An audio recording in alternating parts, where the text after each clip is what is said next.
शहापूर तालुक्यातील भारंगी नदी परिसरात युवा संकल्प सेनेच्या वतीने राबवण्यात आलेल्या भव्य स्वच्छता अभियानामुळे नदीने जणू मोकळा श्वास घेतला आहे। अनेक दिवसांपासून साचलेल्या कचऱ्यामुळे प्रदूषित झालेली नदी पुन्हा स्वच्छ व प्रवाही होऊ लागली असून या उपक्रमाबद्दल नागरिक, ग्रामस्थ व पर्यावरण प्रेमींनी युवा संकल्प सेनेचे भरभरून कौतुक केले।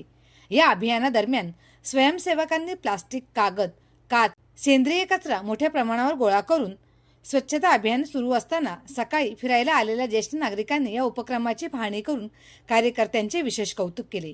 या उपक्रमासाठी संतोष शिंदे, अर्जुन बंजाराणी, मोहन काका, संतोष हरणे, भुरका काका यांचे मोलाचे योगदान लाभल्याचे संकल्प सेनेच्या पदाधिकाऱ्यांनी प्रस्तुत प्रतिनिधींशी बोलताना सांगितले।